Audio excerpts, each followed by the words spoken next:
Hey, before we get into this video, please note that I will spoil the entire story of Xenoblade 3's main game and Future Redeemed. So, if you don't want spoilers, consider throwing this into your watch later folder so you can come back when you're ready. Alright, let's get into the video. Future Redeemed is something that many were clamoring for, since it would give answers to how the second city came to be. And well, it sure did give us a lot of answers, but it also raised a lot more questions. So in this video, I'll be discussing what Future Redeemed answered, and well, what new questions it raised. So let's get into it. Well, let's start with what they answered. Obviously, what was going to be answered is how the second city got founded, and a more in-depth look at what the 7 original founders were like. And well, we sure got an answer. Let's answer a few questions the statues bring up. Firstly, how did an Agnian and Confessi soldier live 80 years? Well, that's explained by Shulk and Rex cheating a little bit and giving their life force to them, which explains why this has never happened again and why those who wrote the statue descriptions were confused as to how this happened. Next, who were the two who decided to forego a statue of themselves and erect one of their mentors? Those two turned out to be Panacea and Linka, the assistants of Shulk and Rex. Although they didn't get a ton of spotlight in the DLC, what was shown was that they deeply respected them, which explains why they didn't erect a statue of themselves. Also, they curiously look a bit like some of the previous party members in Xenoblade 1 and 2, but I'm sure that's just a pure coincidence. Definitely. The Noah and Mio statues turned out to be Matthew and Niall, and these statues never brought up too many questions. We found out why Niall seemingly went missing for a bit because she was alpha for a bit, and the DLC ending confirms Matthew leaving the city, which honestly is really sad because I forgot he has no records of what happened to him after he left. So what we saw might legit be the last time they saw him. Apparently though, he lived long enough to find someone to have a kid with though, because his descendants came back to the city centuries later somehow. And we finally found out who the 7th founder was. And it was Riku of all people. I'll talk about him more in depth later. Trust me, I've got a lot to say about this blue furball. Alright, that's about it for the city. Let's talk a bit more about Origin now. One thing that was questioned was, why the frick is it in the middle of the sea? Well, it turns out that it wasn't there originally. In fact, there was a lot of land there once, but after Alpha got defeated, it just fell into the world, destroying everything but the water underneath the land. Also, we found out that Mobius originally didn't have full control of Origin. That was the honor Alpha got. However, once Alpha was defeated, Mobius took advantage and grabbed the power like A warned about. It ended up not mattering in the end though, which really adds to the incompetence of Mobius, so I think they were wise to worry about Alpha before Mobius. We also got a more definitive ending to Xenoblade 3, I suppose. The two worlds end up merging back together, with the song playing in the background talking about walking through doors to find each other. The song is likely sung about Noah and Mio, meaning that this is what happened after the events of Xenoblade 3. Although not the cutscene showing the groups back together like I wanted, I'll take what I can get. I'm just happy we got confirmation that the worlds came back together. Other minor stuff related to Xenoblade 3 got answered, like the theory that the kid N and M had wasn't bound by the flame clock ended up being true, and some parts of the development of the Ouroboros stone got answered. But a lot of other stuff relating to other games got answered too, but that's not the scope of this video.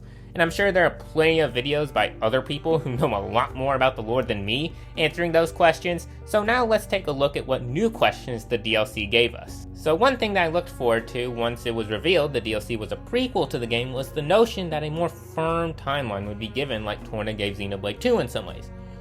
Well, good thing that was not a make or break for me because I think it just muddled the timeline more. Okay, well it didn't not give us some clues about the timeline. The events of Future Redeemed happened around 70 years after the Ouroboros power was used by the original founders, but that's about all we end up getting. There is no mention or hint of how long it has been since Future Redeemed in Xenoblade 3, but we can assume that it was at least over 200 years since it took centuries for Vanham descendants to return to the city. However, we might be able to assume that it was longer, because the records of the original founders are hazy at best, which supports the idea that records got lost to time, which becomes much easier the longer it has been. The longer the time between the DLC and main game is, the harder it becomes to make a definitive timeline. I don't think anything too crazy happened between the little windows of time we got to look into. Mobius likely had a lot of control over things while the city got involved in minor skirmishes with them.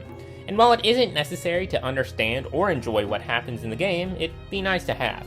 Especially because of one Nopon in particular. So a while back I made a video called What Was Riku Cooking, and tried to figure out more about Riku. I came to the conclusion that he was a descendant of Riki, and that the Lucky 7 had been passed down through generations alongside the instructions to give it to the true wielder. Riku had just happened to be the lucky Nopon who got to witness the world being taken back. Well, I was kinda right. Riku confirms in the DLC that his dad was Riki, but unexpectedly also confirms that his master pawn was none other than Melia. Melia was captured very early into Ionio's creation from what we can deduce even before the first iteration of N and M, which immediately ages Riku over 70 years.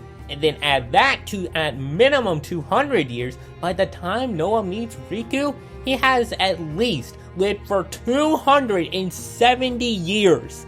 And it is probably even more than that, given that he would have to be somewhat grown up to understand Melia's commands, and that the Van Tam bloodline has a grandfather, mother, and teenage daughter when Noah comes into the picture.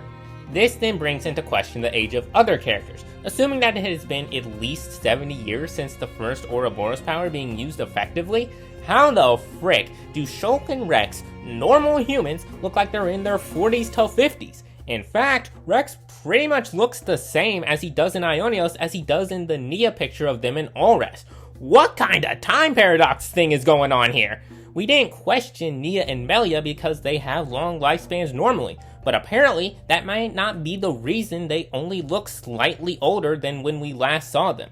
Again, this isn't necessary to understand or know to get enjoyment out of it, even if it is sad they make so many mentions of their friends that are no longer with them in Ionios for some reason, which is its own discussion, but it being not explained is also at the same time annoying as heck. I just want to know why! Maybe they'll be explained in some random brochure of a figurine they release in 3 years. Who knows? But at the end of the day, there has to be a balance of what you answer and don't. What generates interest in sequels and other products in a series that focuses so much on story is to leave questions unanswered. And at this rate, Xenoblade doesn't appear to be ending here. Although this may be the last time you get to peek into the world we've looked into for the last 13 years. Before I close, I do have to give credit to the whole team who made the game. The game is amazing and does a great job not overwhelming new players who don't know the older storylines with the main game, but really lays on lore and references in the DLC for the people who have played all the mainline games. I really enjoyed the game, and although all my questions did get answered, I'm happy with the ones that did, all the same. Well, that's that. Thank you all so much for watching till the end of the video. I really appreciate it, and I hope you enjoyed the video. If you did, please consider subscribing. Less than 5% of my viewers are subbed, and it helps support the channel, and hey, it's even free. Also, consider leaving a comment, maybe about the questions that you had about the DLC, because I'm sure there's quite a few of them that I missed. I read every comment, even the 2,000-word essay ones. But with that, I hope you all have a wonderful day, evening, night, wherever you are, and this is Crystalized, signing out.